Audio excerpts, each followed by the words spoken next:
Samahan niyo po ako sa congregational prayer. Excuse me.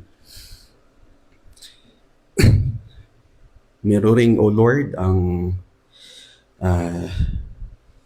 ipinagbukas ninyo na paraan upang kami ay magkaroon ng union kay Kristo. Kami po ay sama-sama na lumalapit sa umagang ito, not just a ritual, but an act of worship and service and obedience to your word. We come in unity to praise you sa katotohanan na kayo ang siyang Diyos na banal at ganoon din ang Diyos na gracious, Diyos na merciful towards people like us who are indeed sinners to the core, Father. And so with this truth we hear each day of our lives, may we be reminded ang joy, rejoicing na kami ay pinagkaisan nyo kay Kristo, Panginoon. Kami rin ay patuloy na humihingi sa aming mga kakulangan at kasalanan, knowing that sin is still present. There's left sin sa amin. At gayon pa man, mas higit pa naming dinadalangin ang inyong pagbubukas sa inyong salita na may maririnig sa umagang ito. As you have gathered us to worship you through your word, we pray that in your mercies, inyo pong dalhin sa puso at isipan ng bawat isa sa inyong kadakilahan lamang, Panginoon. Sa umagang ito ay nais rin naming dalhin sa inyo ang aming mga kapatiran na hindi namin kasama ngayon. Marahil may mga karamdaman. And so we pray that kayo po ang manguna sa kanila. Patuloy silang pagalingin, kagamitan ng mga means na ipinagkakaloob ninyo in our midst, O Lord. And we also bring to you, O Lord, aming gobyerno. Marahil ay mulat na kami sa kung ano ang kakulangan ng aming bansa. Ngunit patuloy po naming idinadala sa inyo ang pagkakaroon ng realizations that there is a responsibility that they need to hold on to. At unang-una ay magkaroon ng takot sa inyo, reflecting ang kanilang pangunguna bilang aming gobyerno, Panginoon. And we pray, O Lord, as covenanted gathering, inyo kami kagamitan upang ganun din sa ibang mananampalataya to serve as beacons in this world, dwelling, reeking of wickedness, O Lord. Not for our success, but indeed only to the glory of your magnificent name, O Lord. And so continue to be with us. Madakila po kayo sa means na pinagkakaloob ninyo sa church. At lahat ng ito ay sa pagpapakumbaba, amin lamang idinadala sa pangalan ng aming Panginoong Hesus. Amen. Good morning. Good morning po sa bawat isa. We will be continuing with our preaching. And still we're on the series of Philippians. For this first series, this year 2026, tayo po ay nasa verse 19 to 30, chapter 2. Philippians chapter 2, verses 19 to 30. Allow me to read it to your hearing. Philippians chapter 2, verses 19 to 30. The word of the Lord says, I hope in the Lord Jesus to send Timothy to you soon, so that I too may be cheered by news of you. For I have no one like him who will be genuinely concerned for your welfare. For they all seek their own interests, not those of Jesus Christ. But you know Timothy's proven worth, how as a son with a father he has served with me in the gospel. I hope therefore to send him just as soon as I see how it will go with me. And I trust in the Lord that shortly I myself will come also. I have thought it necessary to send to you Epaphroditus, my brother, and fellow worker and fellow soldier, and your messenger and minister to my need. For he has been longing for you all, and has been distressed because you heard that he was ill. Indeed, he was ill, uh, near to death. But God had mercy on him, and not only on him but on me also, lest I should have sorrow upon sorrow. I am the more eager to send him, therefore, that you may rejoice at seeing him again, and that I may be less anxious. So rejoice him in the Lord with all joy, and honor such men. For he nearly died for the work of Christ, risking his life to complete what was lacking in your service to me. Okay? Even as adults, the question of who we want to become still remains deeply relevant, especially in our spiritual lives. And, while we may assume that this is only necessary for children or teenagers, those who seem to be in what we call the growing stage, quote unquote, growing stage, the reality is growth never really stops, and that all of us, no matter the age, we are part of what we call the growing stage or process.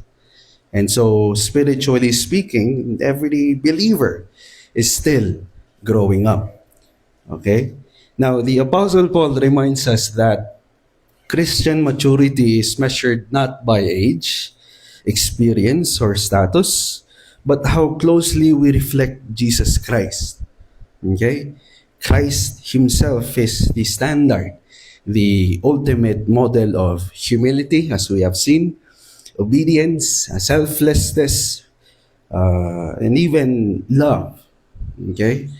Yet we know that this standard feels impossibly high, exposing further our weaknesses and daily struggles with impatience, fear, and self-centeredness, no matter how hard we try.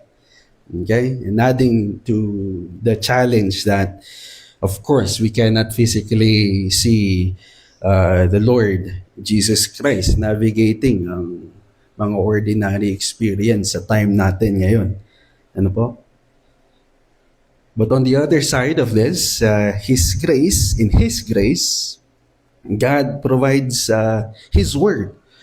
Okay? And in His Word, we see examples, believers who lives imperfectly, but genuinely reflect Christ. Okay? Kaya po sa umagang ito, ay nais kong iiwan ng ganitong mensahe. Paul, Timothy, and Epaphroditus reflects Christ's humble lordship, calling believers to imitate the gospel-shaped submission for His glory.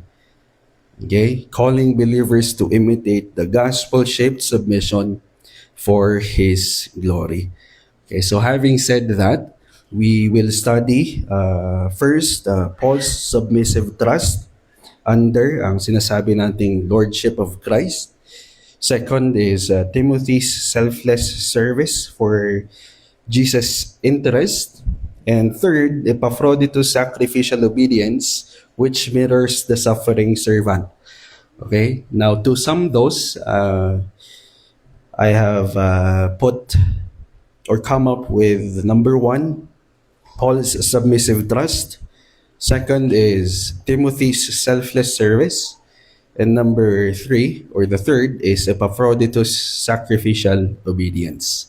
Okay, so dito po magsa-circle lang ating pag-aaral sa umagang ito. And hopefully, as the Lord wills, ay makikita natin how Christ is indeed mirrored. Okay?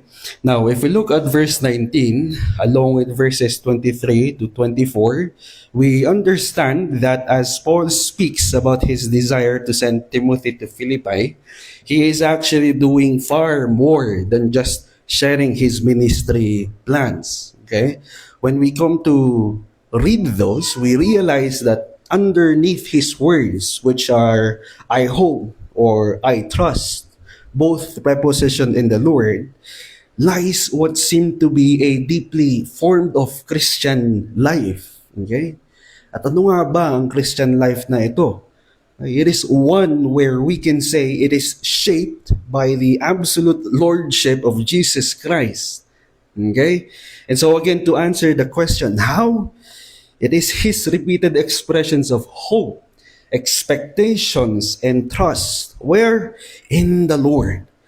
Okay? Which are not just polite expressions katulad ng mema o kung tawagin ng iba ay mema sabi lang. Ang mga salitang naririnig natin sa mga, let's say, kapatiran, in Jesus' name. Okay? Pero nakatuon sa pansariling kagustuhan lamang. Okay? On the contrary, ang mga expression ni Paul, they reveal a man whose heart and mind are governed by the conviction that Christ rules every detail of his life. Okay? And so it speaks that Paul does not see his future as something that he controls and he can control, but as something entrusted to his sovereign Lord, the Lord Jesus Christ. Okay? So by now, sa mga salitang ito lamang na nabanggit natin, ay nare-realize natin that in these verses, Paul reflects the pattern of Christ himself. Okay? Our Lord came into the world not to carry out his own will, but the will of the Father who sent him. John chapter 6, verse 38, "For I have come down from heaven not to do my own will, but the will of him who sent me." Who sent me. Okay? So, Paul, united to Christ, walks in the same posture of submission. And thus, we call the submissive trust. Okay? For he plans, he hopes, he labors, but always under Christ's authority. Okay? So, the word that we are heeding to this morning, it reminds us that indeed, while human beings, while we ourselves make plans, the greater truth behind this is that the Lord is the one who establishes our steps. Okay? At malinaw itong sinasabi sa Proverbs 19, verse 21. Many are in the mind of a man, but it is the purpose of the Lord that will stand.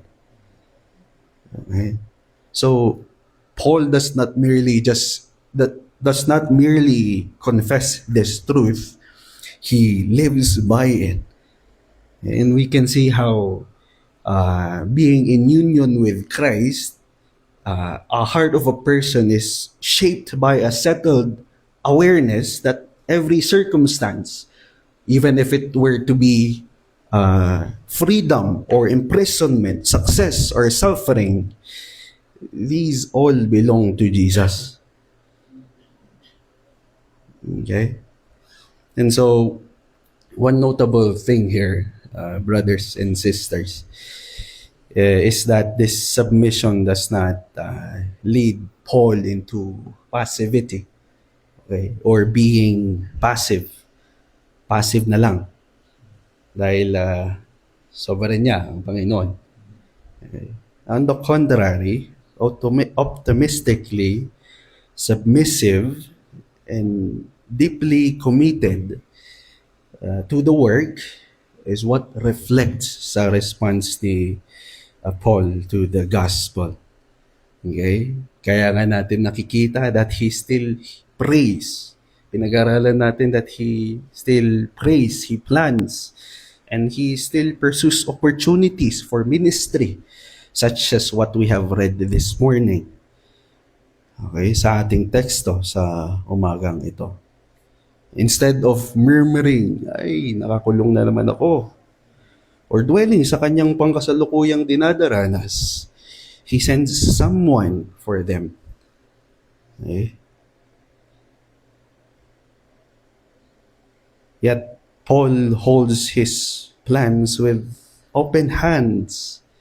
He knows that Christ has both the right and the wisdom to alter them. That is why we can still see him rejoicing kahit siya ay sa ganitong kalalagyan. Okay? So whether his trial end in release or death, Paul rests in the confidence that Christ's will is good, it is wise, and it is purposeful according to his will. Okay? His house arrest, his prior trials, this illustrate this truth.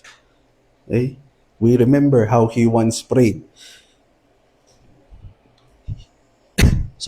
How he once earnestly prayed to visit the believers in Rome mula sa Romans chapter 1 verses 9 to 10. Right? Although God answered in a way Paul never would have designed or could have imagined. He was detained by fellow Jews. He was tried by accusations not true. He was transferred in chains. He was shipwrecked. And it is clear that his journey involved arrest, false accusations, danger, and suffering. Yet Paul recognized that every step, these experiences that he had, unfolded according sa pangunguna ng Panginoon. Okay? Marahil ay natutusok na ang ating tenga. But if we come to reflect on this tayo, complain tayo agad pag traffic. Complain tayo agad kung hindi nangyari ang mga bagay according sa ating mga kagustuhan. And so, all the more that we understand, even chains, even in sufferings, these can become instruments of Christ's eternal purpose. Okay? So, this perspective frees Paul from self-centered living or doing things my way. Okay? He trusts Christ's sovereign care. He is not driven by fear, comfort, or personal ambition. His primary concern is the progress of joy and of God's joy of God's people and the glory of Christ's name. Okay. Sa ating teksto sa umagang ito, the Word of God teaches us what spiritually mature planning looks like.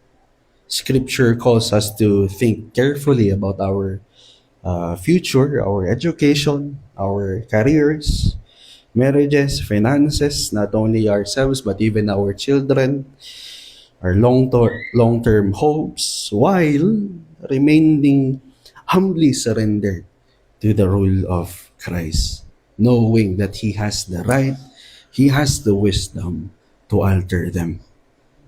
Okay. So, what we have read reminds us that Christian maturity, this is not the absence of planning. Indeed, we still plan, even in the church,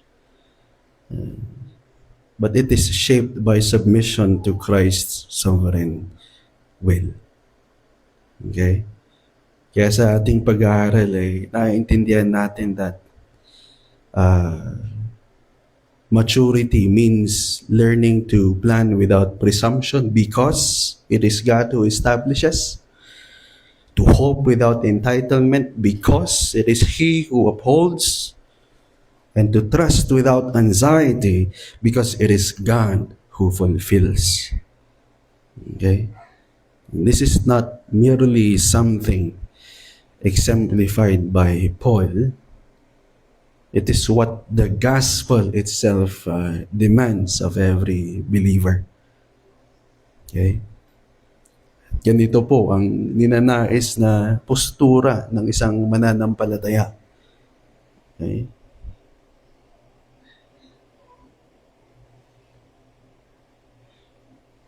As our text presents, it is one that says, not merely with words, but with the whole direction of life, ang mga salitang, if the Lord wills. Okay? Kaya sa ating pagtanggap sa katuruan na ito, let us remember that the greatest aim set before us by Scripture is not that our plans succeed, but that Christ is honored in whatever He ordains. Okay? Our greatest aims is not that our plans succeed, but that Christ is honored in whatever He ordains. Okay? Our future is not ultimately in our hands, but it is indeed in the hands of our sovereign Lord, who rules wisely, graciously, all things, mapa-personal life man, such as in our job requirements, desires, for our family o isang buong hanay, na mananampalataya sa ating mga sinisikap. Okay? Our aim is not that our plans succeed, but that Christ is honored whatever He ordains. Okay? Therefore, may we be led to pray the same words we can find in Psalm 37 verse 5. Commit your way to the Lord. Okay? Indeed, let us commit our ways to the Lord in submissive trust. Okay? So Paul's submissive trust under Christ's lordship frees him to prioritize the gospel over himself. Okay? Therefore, we can also see him sending Timothy, thus his selfless service reflecting the same freedom na meron si Apostle Pablo. Okay? So, Timothy's selfless service. Okay. Before Paul himself, he is able to come to Philippi. The church will receive two faithful servants of Christ. Una ay nabanggit si Timothy, okay, Paul's younger co-worker, and Epaphroditus, their own beloved messenger. Okay, now these men will carry news about Paul's imprisonment in Rome and about Epaphroditus' recovery sa kanyang dinaranas na sakit niya, even to the point of death. Okay? Now, Paul hopes to send Timothy soon, as if we want to go with the order. He wants to send Timothy soon once he learns how his legal case will turn out. Okay? But according to some commentaries, the REC, Epaphroditus, on the other hand, is sent without delay. Okay, so that the Philippians' fears and worries about his condition may be put to rest. Okay? At ganun din sila mismo ay mawala ang anxiety sa unclear na sa worries na dinaranas ng mga Philippians about Epaphroditus. Okay? So, if we look at it, even from prison or captivity, house arrest, we see Paul showing a shepherd's heart. Okay, that he is found willing to part with trusted companions if it will be for the comfort of God's people, if it will be for the strengthening of their faith, or if it will be for their encouragement. Okay? And so we realize that Paul's purpose is not merely to deliver updates about him or Epaphroditus. More deeply, he wants the Philippians to see humility, selfless love that he himself has been urging upon them, mirroring union with Christ. Okay?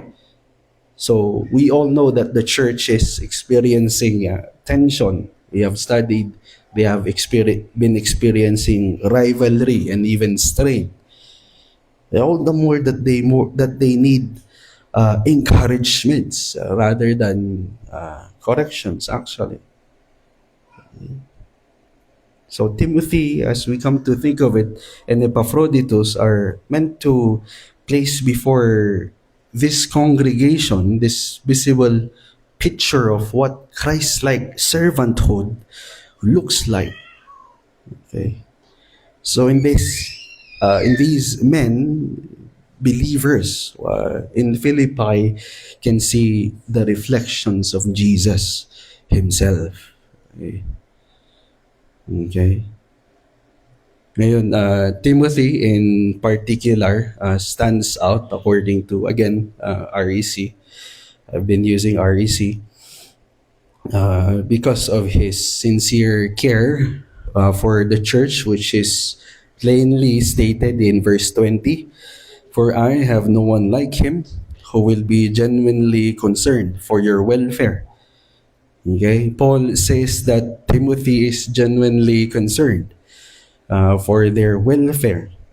Okay, now the word Paul uses here actually has a stronger intention just compared to how we just look at it plainly. Okay, the word concern in the background of the Greek language, it speaks of an inner burden, a real emotional weight. Okay?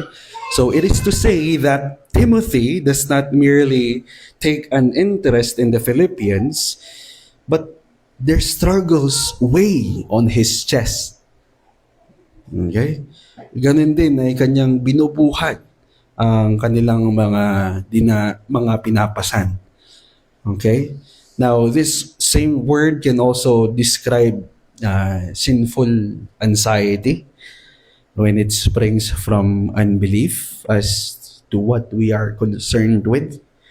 But here in our text, it is clear that it describes a loving concern rooted in faith, rooted in union with Christ, seeing that the Philippian believers are also of Christ. Okay? Now, katulad ni Pablo, si Timothy, he carries the church in his heart.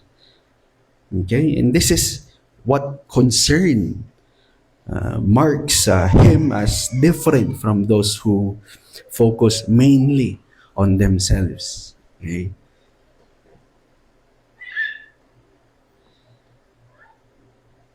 So Paul knew this burden well. Though he trusted God's saving purposes, he still felt concerned for the churches as well. On the other hand, Timothy shares the same pastoral heartbeat. Okay? And this deep concern sets him apart from those around Paul who were, if we can remember, motivated by rivalry, by ambition, or self-promotion. Okay?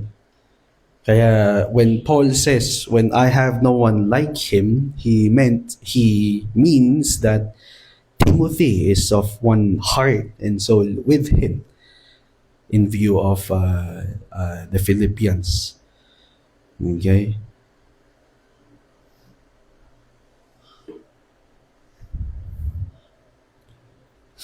So their bond, as we can observe, reflects the humility of Christ himself. Ano po?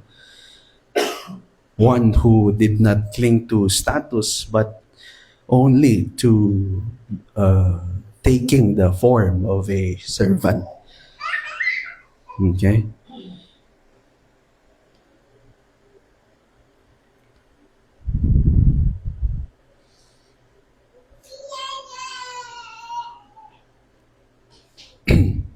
excuse me.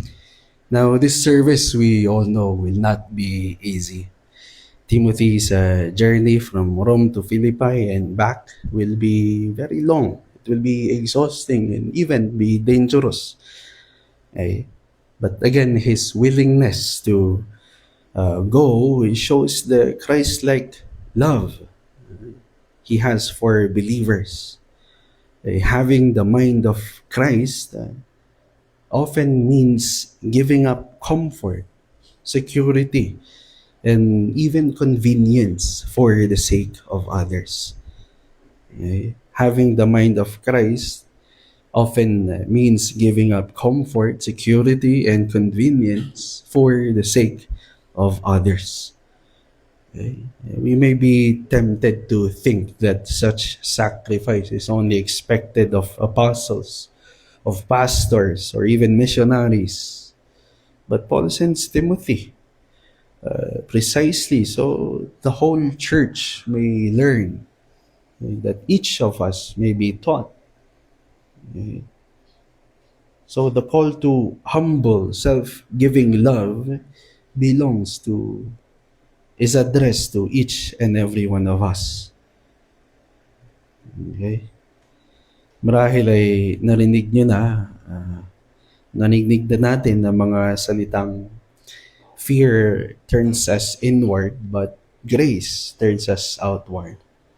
Okay? Fear causes us to focus on ourselves, our safety, comfort, and control, leading to anxiety, self-protection, and isolation. Grace, on the other hand, frees and empowers us through God's love in the Lord Jesus Christ, enabling us to love, to serve, and to care for others beyond ourselves.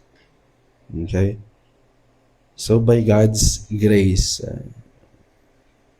Timothy learned to care more about Jesus and his people than about his own safety or even reputation. Okay. Now, nais ko ring what seems to me is noteworthy how Paul describes Timothy as serving alongside him like a son with a father, which in contrast to plain sight of understanding this statement, it's not really father-son relationship. It is not about authority or status, but it is a shared purpose of love and goal. Okay? And so may we not get the wrong idea. What's clear is that Timothy does not serve Paul, kung paano ito ina-express ng karamihan, so-called ating mga kapatiran. He serves with Paul in the gospel. Okay? So Timothy does not serve Paul. He serves with Paul in the gospel. Both servants are of Christ, following the servant king himself, okay, and not each other. Okay?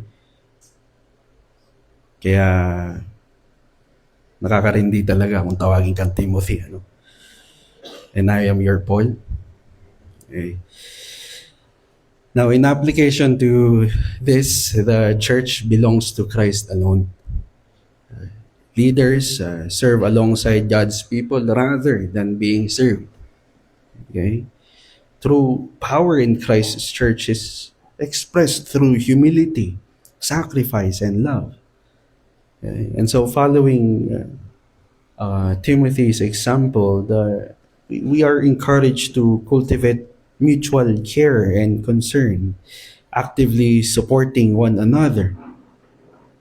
Okay? And likewise, as individual believers, we are called to selfless service, prioritizing others' welfare even amid fear or discomfort. Okay? So Timothy's selfless service proves that Christ's humility bears others' burdens. Therefore, Epaphroditus' sacrificial obedience also reflect this costly love. Okay? So first, Paul's submissive trust. Second is Timothy's selfless service. And now we're on to our last point, Epaphroditus' sacrificial obedience. Okay? While Paul intends to send Timothy once his own legal situation becomes clear, nasabi natin kanina that he does not delay in sending Epaphroditus back to Philippi. Okay? The matter is urgent in his case. Okay? And as soon as the letter is finished, Epaphroditus will carry it home himself. Okay? Now, we may have heard his name just only in this verse, but he is actually no stranger to the Philippian church. Okay? He was described by Paul himself. Tinatawag siyang your messenger and your minister, addressing the Philippian church. Okay? So he had been sent by the church to deliver their generous gift and care for Paul during his imprisonment. Okay, so in doing so, he became a living expression of the Philippians' love toward Paul. Okay, now, while assisting Paul, ganun niya, siya ay nagkasakit, so ill that the word reached Philippi, it was near death. Though as God forbid, he mercifully restored his health. Okay, so the news of his sickness deeply troubled the church. Kaya nga siya ngayon ay babalik na here in verse 25 so that Epaphroditus himself can inform them. Okay, he himself was also distressed, not because of his suffering, but because he knew that his brethren were worried about him. Okay? So, Paul sending Epaphroditus home would bring relief to all, to the church, to Epaphroditus, and even to Paul himself. Ating makikita sa verse 28. Okay? But, might as well we compare it to a while ago. This is not just for the matter of reassurance. Okay, or just updating ang mga kapatiran. Epaphroditus is being sent back not only as a recovered brother, but as a illustration still of Christ-like servanthood. Okay? Just as Paul anointed the Philippians to Timothy as a model of selfless service, he presents Epaphroditus, one of their own, as an example of costly obedience. Okay? This is what it looks like. Paul is saying to have the mind of Christ in this ordinary life that we have, a readiness to serve, or even a having the risk as we obey Christ. Okay. Now we can observe how Paul heaps honor upon Epaphroditus with titles.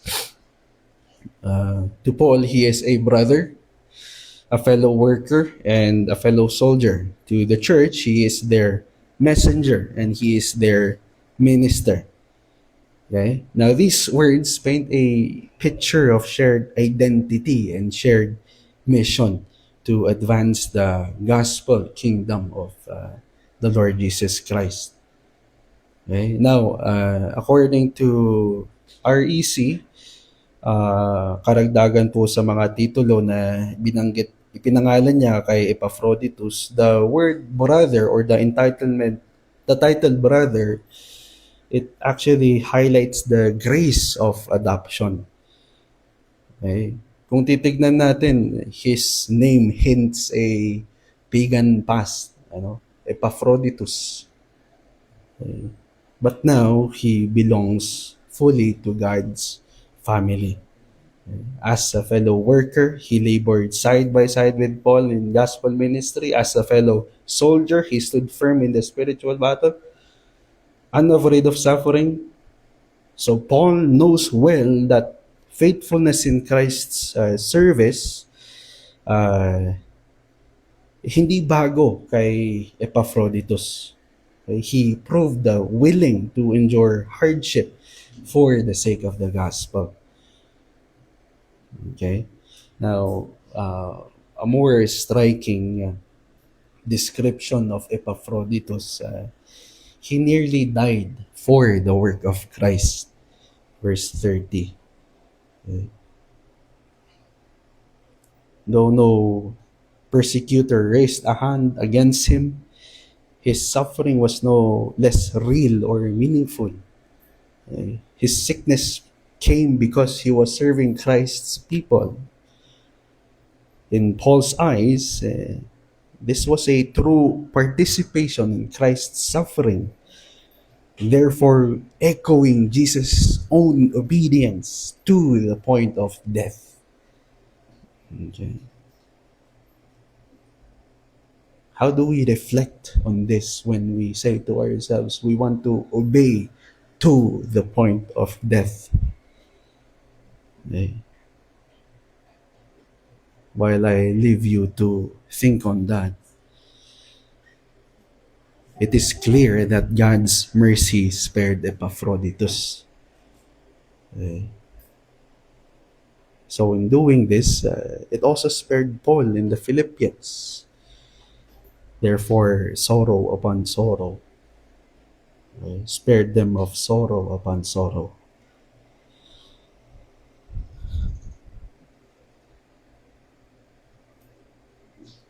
So knowing that Epaphroditus will be sent, Paul also instructs the church to receive him with all joy and to honor men like him.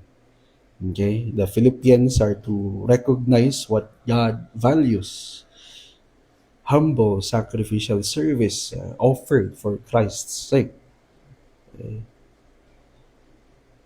So in Epaphroditus, they are given another answer to the question that Paul has been pressing all along that we have been studying the book of Philippians. What does a life shaped by the gospel look like? Ano ba ang buhay? Anong itsura ng buhay? Isang buhay na nahulma ng salita ng Panginoon. From Paul to Timothy and to Epaphroditus, it looks like this: a servant that is willing to suffer, a brother eager to comfort others, and a follower who reflects the self-giving love of Jesus Christ Himself, the true and perfect suffering servant, Jesus Christ.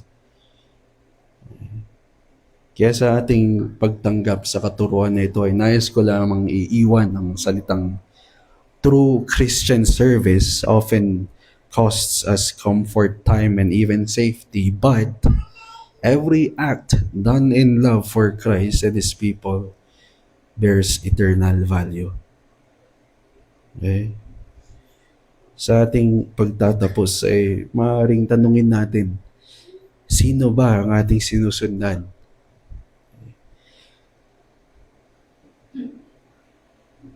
We only follow Christ, the author and finisher of our faith, the ultimate servant who gave Himself for us. So every plan, every hope, every desire, we must bow to His sovereign lordship. Okay? When we look to Paul, Timothy, or Epaphroditus, it is not that we see them as the ultimate pattern, but these are just glimpses of Christ's mercy, Christ's humility, Christ's love. Okay? Their faithfulness points us to Christ, showing what His Spirit produces in hearts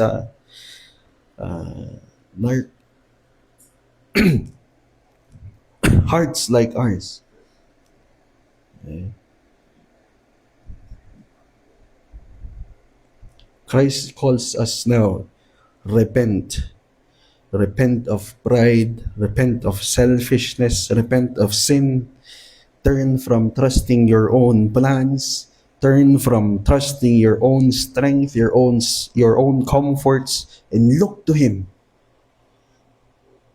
Kung tayo ay mananampalataya, let us examine ourselves, our goals, our service. Are all of this pointing to Christ, or are they pointing to ourselves? At sa hindi mananampalataya, let us hear the call of Jesus, who gave Himself for sinners such as you and me. Let us submit, let us believe, be reconciled to God through Jesus Christ. Okay. And let our eyes remain fixed on Him. Let every service we offer be for His glory. Ito po ang sinasabi nating Christ-like servanthood. Okay? So may our lives like theirs reflect not ourselves, but only Jesus, the servant king, whose compassion, whose obedience, whose sacrifice surpass everything. And in all things, indeed, let Christ alone receive the honor, the glory, and the worship He demands. Tayo po'y manalangin. We cannot fathom how you work your way, O Lord, for we are simple men, mahigit ng kakulangan kumpara sa inyong kadakilaan, inyong karunungan, Panginoon. Gayon pa man, sa pagpapakumbaba kay Kristo, kami po'y humihingi ng karunungan. Dumidepende sa inyo, sa inyong pagbubukas at pagturo sa amin ng inyong salita, Panginoon. As we live on another day, pursuing you and obeying your word, O Lord. And be with us, continue to be with us as we go on with our fellowship, and you alone be glorified, O Lord. All of this we ask in Christ's most precious name. Amen.